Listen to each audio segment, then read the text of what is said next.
स्वागत है मित्रों आप सबका। तो फिर कहानी को आगे बढ़ाते हुए अब देखेंगे राक्षसी बर्फीला पहाड़ी में तैन बैठकर बाजिन को अपना स्पिरिचुअल एनर्जी पास करते हुए सोच रहा था कि इस आदमी ने ऐसा क्या किया कि उसका स्पिरिचुअल एनर्जी इतना कमजोर हो गया है। अगर मैं नोटिस नहीं करता तो बाजिन कभी भी मुझे नहीं बताता, बेवकूफ कहीं का।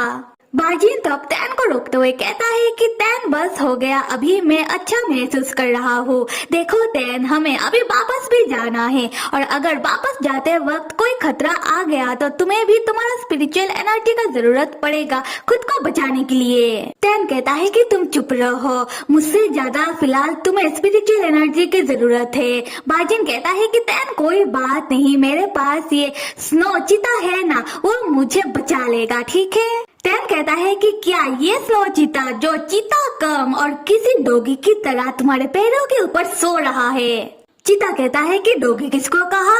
तैन तब चीता का पूंछ पकड़ के उसे उठा लेता है और कहने लगता है कि चीते के ही के तुमको मैंने कितनी बार मना किया है कि तुम मेरे पति को मत छूना, मना कि तुमने हम दोनों को ही जादुई द्वार से बचाया है। इसका मतलब ये नहीं कि तुम्हारा जो मर्जी आए तुम वो कर सकते हो। स्नो चीता अपना चीता भाषा में कहता है कि तुम लोग कितने अनग्रेटफुल होते हो। दूसरी तरफ हम बाजिन को देखते हैं जो तैन का हरकत देखकर मुस्कुराते हुए सोच रहा था कि हाय मेरा तैन जब भी जेलस होता है कितना प्यारा लगता है। तब तैन को आ जाता है गुस्सा और वो चीते को दूर फेंक कर बाजिन को पकड़ के उसके ऊपर चिल्लाते हुए कहता है कि तुम मुस्कुरा क्या रहे हो? मैंने तुमको भी कितनी बार मना किया है कि बिना सोचे समझे कुछ मत करना और मुझसे पहले तुम थोड़ा बहुत अपने बारे में सोच लिया करो, पर नहीं, तुम तो बिना सोचे समझे मुझे बचाने के चक्कर में अपना पूरी स्पिरिचुअल ताकत को इस्तेमाल कर लिए हो। अगर तुम्हें कुछ हो जाता तब? बाजिन कहता है कि अच्छा ठीक है, मैं समझ गया, आइंदा मैं ध्यान रखूंगा कि तुम्हें मेरे वजह से कोई फिक्र ना हो। और मन में कहता है कि मुझे मेरा हबी का बात मान लेना चाहिए, वरना क्या पता कि हाथापाई में उतर आए। तब हम तैन को देखते हैं जिसका गुस्सा शांत हो जाता है और बाजिन से कहता है कि ठीक है, तो तुमने अपना गलती मान ही लिया है तो फिर मैंने तुम्हें माफ कर दिया। दूसरी तरफ स्नो चीता सोचता है कि ये दोनों कितने बेशरम हैं। उसके बाद तैन उठकर खड़ा होता है और बाजिन को भी उठने में मदद करते हुए बाजिन से पूछता है कि बाजिन एक बात तो बताओ, तुमने कहा कि इस गधे जैसे स्नो चीते ने तुम्हें जादुई द्वार से बाहर निकाला, पर जब तुम जादुई द्वार के अंदर गए क्या तुम्हें उधर कुछ अजीब होता हुआ दिखाई दिया? बाजिन कहता है नहीं तो असल में बात यह है कि मैं जादुई द्वार के अंदर पूरी तरीके से जाने से पहले ही स्नो चीते ने मुझे बाहर खींच लिया था और इस चक्कर में मेरा हाथ तुम्हारे हाथ से छूट गया था और मैं तुम्हारा हाथ दोबारा पकड़ूं उससे पहले ही जादुई द्वार बंद हो गया था।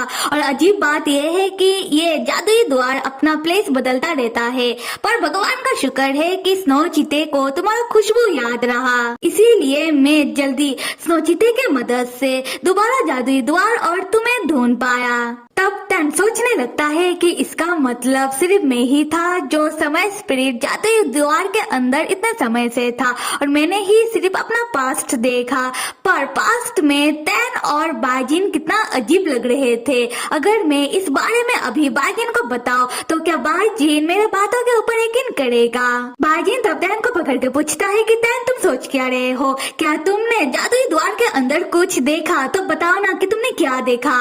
तैन तब बहुत सोचने के बाद बाजिन से पूछता है कि बाजिन बचपन में क्या तुम कभी भी धरती लोक में गए थे? मतलब तुम्हें जाना था शायद राक्षसों की दुनिया में और गलती से तुम धरती लोक में चले गए। मतलब मेरा कहने का ये है कि क्या तुम कभी भी डिमोन किंग बनना चाहते थे? बाजिन सोचता है कि तैन ये सवाल क्यों पूछ रहा है। उसके बाद बाजिन तैन का हाथ पकड़ के कहने लगता है कि तैन मैं कभी भी डिमोन किंग नहीं बनना चाहता, मैं तो इस राक्षसों की दुनिया में तुम्हारे साथ इसलिए आया हूँ कि जिससे मैं तुम्हारा मदद कर सकूँ कि तुम डिमोन किंग बन पाओ, और मैंने तुम्हें ये लोटस इसलिए लेकर दिया है कि जिससे तुम डिमोन किंग बन पाओ, और मैं हमेशा से ही यही चाहता हूँ कि तुम ही डिमोन किंग बनो। तैन को तब आ जाता है गुस्सा और वो बाजिन के ऊपर चिल्लाते हुए कहता है कि पागल आदमी के ही के मैंने क्या तुम्हें अब का बात पूछा? मैं तुमसे पूछ रहा हूँ बचपन में। तो बाजिन सच सच बताओ, क्या तुम बचपन में कभी भी डिमोन किंग बनने के लिए अपने घर से भाग गए थे?